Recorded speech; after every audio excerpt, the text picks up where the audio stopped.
Ristek untuk guru pegawai pemerintah dengan perjanjian kerja guru P3K Pedagogik Umum tahun 2021. Pertanyaan nomor 1 kawan-kawan. Pada rancangan pembelajaran terdapat contoh kompetensi dasar, yaitu mengidentifikasi jenis, sifat, dan fungsi bahan alam dari tanaman untuk produk karya seni rupa dan kriya. Maka rumusan indikator yang bisa dikembangkan guru pada tingkatan kognitif mencipta C6 ya. Mencipta itu C6. Yang tepat adalah A. Mengelompokkan bahan alam dari tanaman pandan untuk produk karya seni rupa.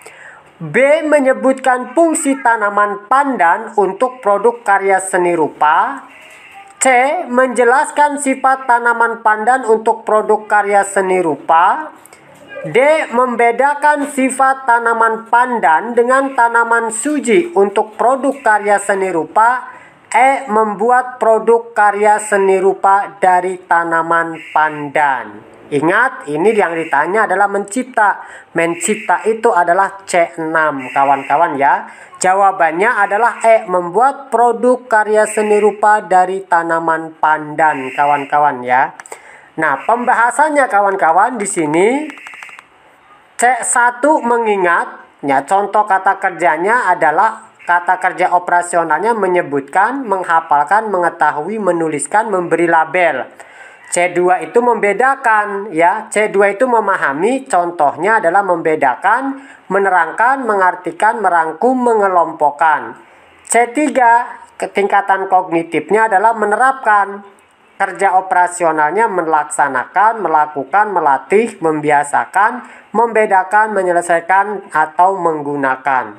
C4 tingkatan kognitifnya menganalisis, memilih, menata, menyeleksi, mendiagnosis, mengedit, menguraikan. Dan C5 tingkatan kognitifnya mengevaluasi. Contoh kerja operasionalnya membuktikan, memisahkan, menguji, mengukur, mengkritik, memvalidasi, memonitor. Dan C6 itu mencipta tingkatan kognitifnya membangun, membentuk, membuat, menampilkan, memperjelas, menemukan, dan menyusun. Jadi jawabannya adalah E kawan-kawan. Membuat produk karya seni rupa dari tanaman pandan. Ada kata membuat. Di sini juga ada kata membuat kawan-kawan ya. Kata kerja operasional membuat termasuk dalam tingkatan kognitif C6 mencipta. Jawabannya adalah E. Lanjut kawan-kawan ke pertanyaan nomor 2. Bagi kawan-kawan yang baru bergabung, mudah-mudahan bisa subscribe channel ini ya, karena channel ini akan terus memberikan informasi dan membahas soal-soal penting. Yang kedua kawan-kawan, pada sebuah rancangan pembelajaran RPP tertulis contoh rumusan indikator kompetensi, yaitu menjelaskan kondisi operasi sistem dan komponen perangkat keras. Jika seorang pendidik akan menyusun menjadi tujuan pembelajaran, maka rumusan yang tepat adalah A. Setelah melaksanakan proses pembelajaran melalui praktik, siswa dapat menjelaskan kondisi operasi sistem dan komponen perangkat keras berupa komponen input, proses, dan output. B. Setelah melaksanakan proses pembelajaran dan menggali informasi melalui diskusi, siswa dapat menjelaskan kondisi operasi sistem dan komponen perangkat keras secara benar. C. Siswa dapat menjelaskan kondisi operasi sistem dan komponen perangkat keras berupa komponen input, proses, dan output secara benar. D. Menjelaskan kondisi operasi sistem dan komponen perangkat keras, komponen input, proses, dan output tanpa melihat catatan. E. Setelah melaksanakan proses pembelajaran dan menggali informasi melalui diskusi, materi kondisi operasi sistem dan komponen perangkat keras secara benar tanpa melihat catatan. Jawabannya adalah B kawan-kawan ya. Setelah melaksanakan proses pembelajaran dan menggali informasi melalui diskusi, siswa dapat menjelaskan kondisi operasi sistem dan komponen perangkat keras secara benar ya. Pertanyaannya, pada sebuah rancangan pembelajaran RPP tertulis contoh rumusan indikatornya, yaitu menjelaskan kondisi operasi sistem dan komponen perangkat keras. Jawabannya adalah B. Coba kita lihat apakah ada pembahasannya kawan-kawan. Nah, ini pembahasannya kawan-kawan ya. Ini kawasannya. Nah, ini ya, pembahasan unsur-unsur dalam merumuskan tujuan pembelajaran hendaknya memenuhi kaidah ABCD, yaitu audien, peserta didik, behavior adalah perilaku spesifik yang dimunculkan oleh peserta didik setelah selesai memperoleh pengalaman belajar dalam pelajaran tersebut. C. Kondisi adalah kondisi yang berarti batasan yang dikenakan kepada peserta didik atau alat peralatan yang digunakan peserta didik pada saat dilakukan penelitian. D. Degree adalah tingkat keberhasilan peserta didik dalam mencapai perilaku. Setelah melaksanakan proses pembelajaran dan menggali informasi melalui diskusi, siswa dapat menjelaskan kondisi operasi sistem dan komponen perangkat keras secara benar. Jawabannya adalah B, kawan-kawan ya.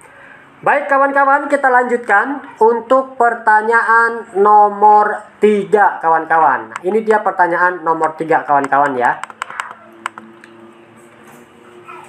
Pada saat menyusun perencanaan pembelajaran pokok materi tentang unggas, seorang guru merumuskan tujuan pembelajaran agar siswa dapat mendefinisikan hewan unggas, mengelompokkan dan membedakan jenis-jenis unggas. Adapun pilihan strategi pembelajaran untuk menjelaskan materi kepada siswa tersebut yaitu strategi pembelajaran deduktif. Mendasarkan tujuan dan strategi pembelajaran tersebut mencerminkan ragam pengetahuan yang jenisnya titik-titik. A. Fakta, B. Prosedur, C. Keterampilan, D. Konsep, E. Prinsip. Ya, jawabannya di sini adalah D kawan-kawan ya, konsep ya. Nah, coba kita pahami kawan-kawan pembahasannya. Kenapa ini jawabannya adalah D, konsep kawan-kawan ya. Nih, pembahasan berikut merupakan tabel untuk mempermudah dalam menentukan jenis materi. Jenis materi, indikator hasil belajar yang harus dikuasai siswa. Fakta, apabila siswa diminta menyebutkan nama, kapan, di mana suatu peristiwa terjadi, itu fakta. Kalau konsep, apabila siswa diminta untuk mengemukakan definisi, membedakan dua hal atau mengklasifikasikan, maka jawabannya adalah D kawan-kawan ya, yaitu konsep kawan-kawan ya. Ini juga ada prosedur, ada prinsip, ada keterampilan, ada aspek afektif dan aspek motorik. Tujuan pembelajaran yang meminta siswa dapat mendefinisikan hewan unggas, mengelompokkan dan membedakan jenis-jenis unggas termasuk jenis materi berupa konsep. Jawabannya adalah D kawan-kawan. Baik kawan-kawan, paham ya kawan-kawan ya. Jangan lupa subscribe kawan-kawan, karena akan terus memberikan informasi soal-soal penting untuk kawan-kawan bisa lulus ya. Kita lanjut ke pertanyaan nomor 4 kawan-kawan ya. Ini dia nomor pertanyaannya ya. Perencanaan pembelajaran yang menekankan pada proses keterlibatan peserta didik secara penuh untuk dapat menemukan materi yang dipelajari dan dihubungkan dengan situasi kehidupan sehari-hari sehingga mendorong peserta didik dapat menerapkan dalam kehidupan mereka. Pilihan strategi pembelajaran yang tepat yaitu titik-titik. A. Kooperatif, B. Inquiry, C. Problem solving, D. Discovery, E. Kontekstual. Ya kawan-kawan. Nah, jawabannya adalah kontekstual kawan-kawan. Coba kita cari pemaknaan kontekstual di sini kawan-kawan ya. Oke, ini dia kawan-kawan nih. Kooperatif ada, problem solving ada, inquiry juga ada, discovery ada. Nah, ini kontekstual. Kontekstual teaching and learning adalah konsep belajar yang mengaitkan antara materi yang diajarkannya dengan situasi dunia nyata siswa dan mendorong siswa membuat hubungan antara pengetahuan yang dimilikinya dengan penerapannya dalam kehidupan mereka sehari-hari. Maka jawabannya adalah kawan-kawan ya, kontekstual ya. Ini banyak kawan-kawan, ini tuh ya pengertian-pengertiannya, tapi yang cocok di sini adalah kontekstual yang di bold warna hitam kawan-kawan ya. Baik ya kawan-kawan, kita lanjutkan ke pertanyaan nomor 5 kawan-kawan ya. Ke pertanyaan nomor 5. Saat merancang pembelajaran, seorang guru ingin menyederhanakan konsep atau prinsip hukum yang kompleks sehingga dapat memperjelas penyajian pesan secara tertulis. Media apa yang paling tepat dipilih oleh guru tersebut? A. Bagan. B. APE, alat permainan edukatif. C. Flip chart. D. Foto. E. Gambar. Jawabannya adalah bagan kawan-kawan ya. Pembahasannya adalah bagan di sini adalah seperti halnya media grafis yang lain, fungsinya yang pokok adalah menyajikan ide-ide atau konsep yang sulit disampaikan secara tertulis atau secara titik. Syarat bagan yang baik adalah dapat dimengerti anak, sederhana dan lugas, tidak rumit dan berbelit-belit, diganti pada waktu-waktu tertentu agar tetap terasa juga tidak kehilangan daya tarik. Contoh bagan organisasi, bagan alur siklus air. Jawabannya adalah A kawan-kawan ya. Jawabannya adalah A, yaitu adalah bagan kawan-kawan ya. Sekali lagi yang belum subscribe, silakan subscribe kawan-kawan. Didengarkan saja, diingat-ingat, mudah-mudahan sama soalnya seperti tahap 1 ya, keluarnya seperti ini. Kita ke nomor 6. Seorang guru merancang evaluasi dengan mendasarkan pada indikator dan tujuan pembelajaran yang sudah ditentukan di RPP. Evaluasi tersebut dimaksudkan untuk menentukan hasil dan kemajuan belajar siswa. Maka jenis evaluasi yang tepat dipilih oleh guru adalah titik-titik.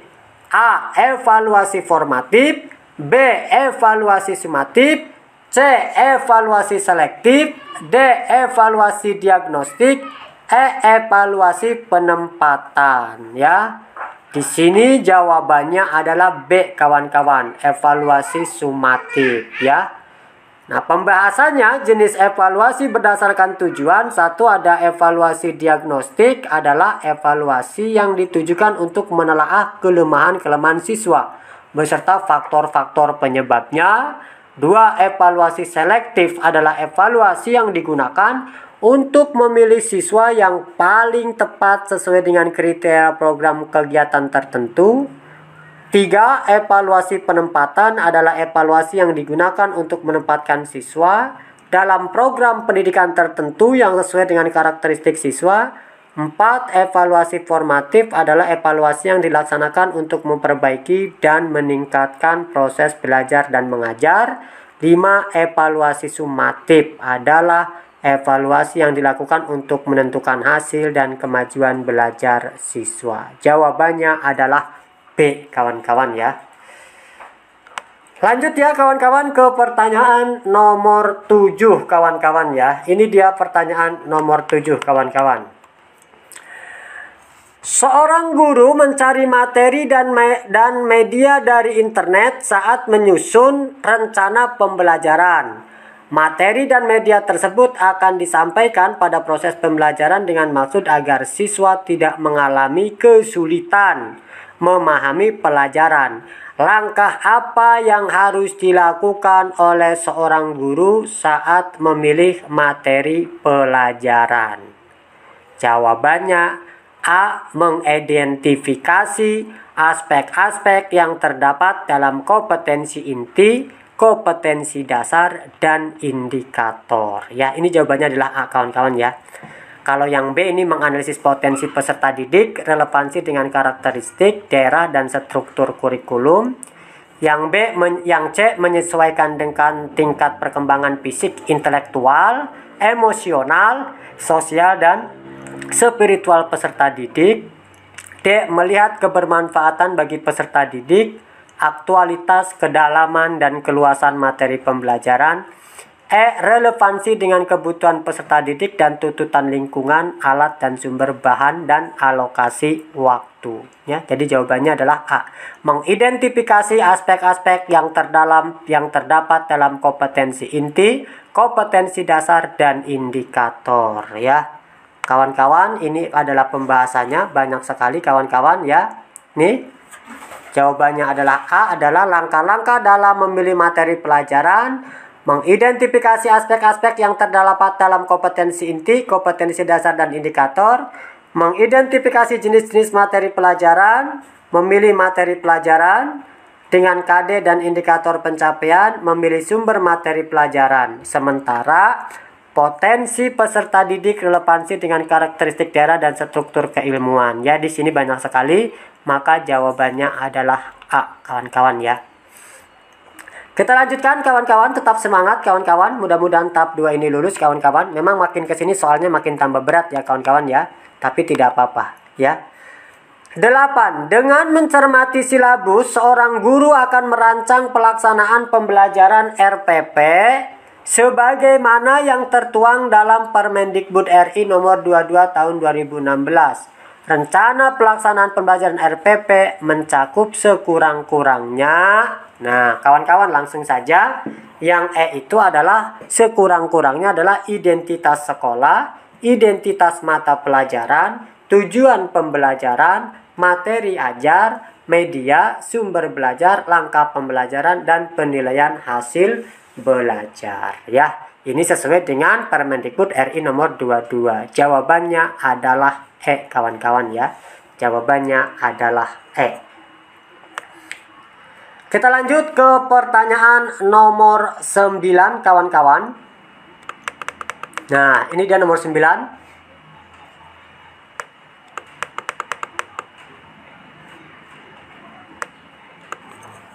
Seorang guru senior mengajar siswanya dengan metode diskusi dan menggunakan media gambar yang sudah berlangsung dari tahun ke tahun.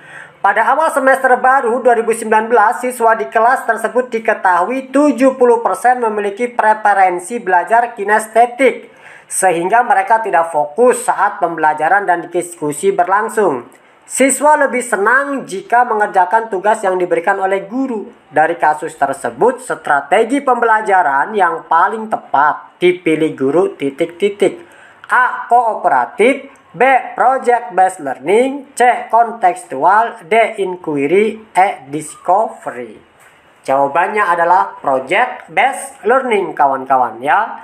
Project based learning itu artinya adalah atau disingkat PJBL, merupakan strategi pembelajaran yang dikembangkan berdasarkan penerapan proyek dengan melibatkan siswa menyelidiki masalah dunia nyata ya.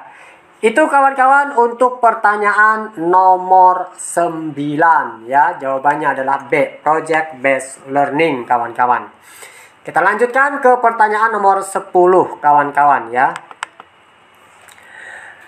Di sekolah, seorang guru menuliskan beberapa aturan seperti dilarang menginjak rumput dan mencoret-coret meja.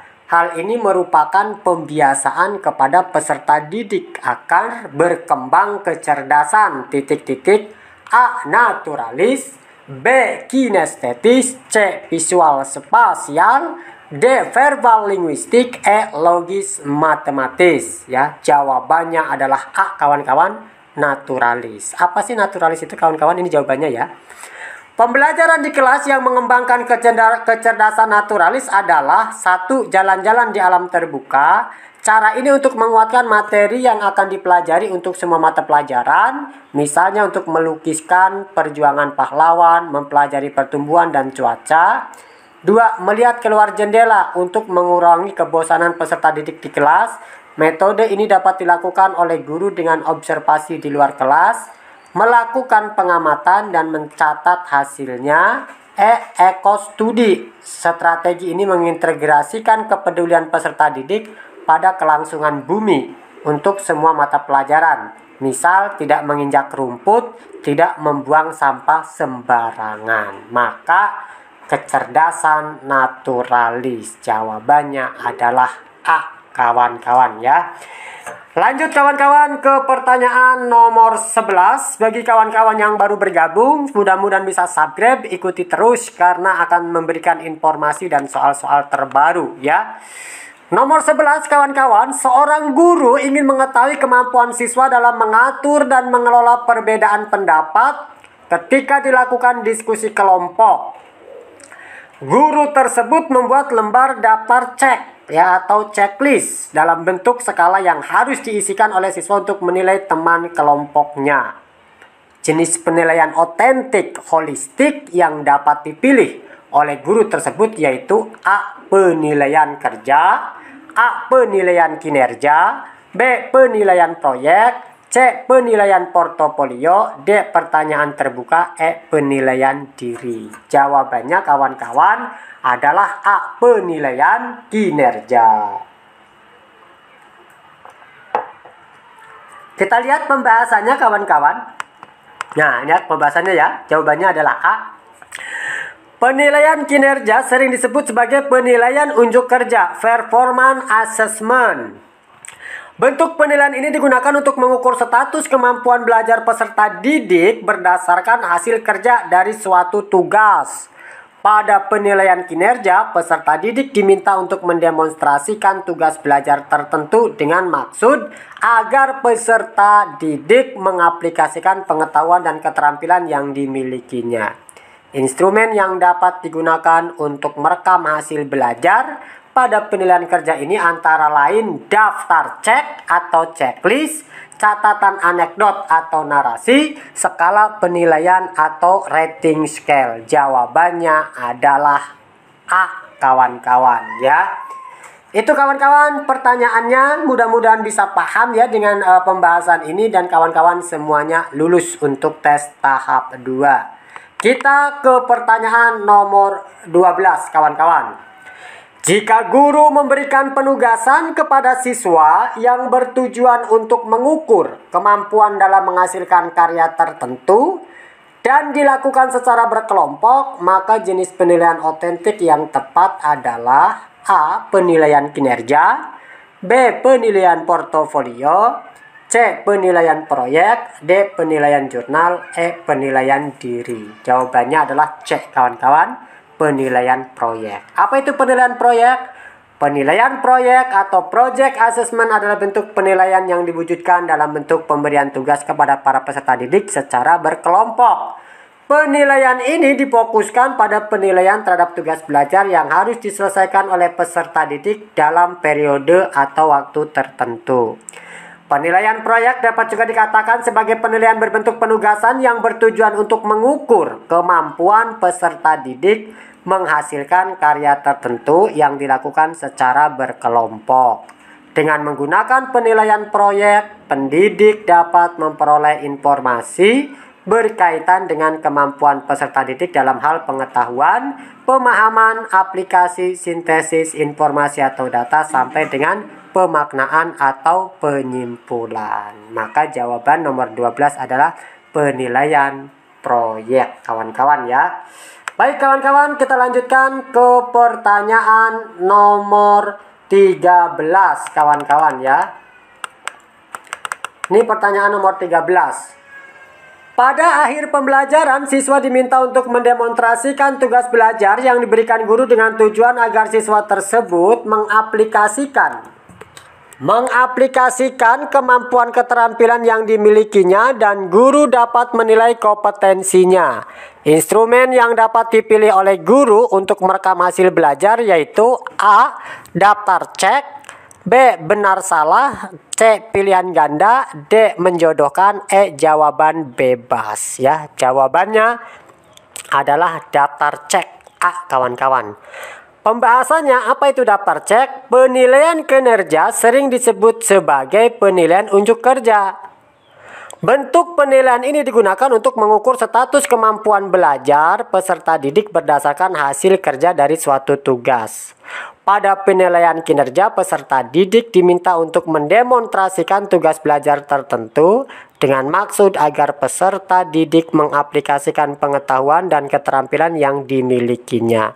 Instrumen yang dapat digunakan untuk merekam hasil belajar pada penilaian kinerja ini antara lain daftar cek atau checklist, catatan anekdot atau narasi, skala penilaian, rating scale ya. Jawabannya adalah A kawan-kawan ya, daftar cek nomor 13. Baik, kita lanjutkan ke pertanyaan nomor 14 kawan-kawan. Ini dia pertanyaannya kawan-kawan. Sebagian siswa mengalami kesulitan menjawab soal tes pilihan ganda yang disusun oleh guru. Hal tersebut disebabkan materi dalam soal sebagian belum dipelajari oleh siswa. Karena materi tersebut seharusnya diberikan pada pertemuan berikutnya. Hal yang seharusnya dilakukan guru dalam menyusun soal tes pilihan ganda pada aspek materi yaitu A.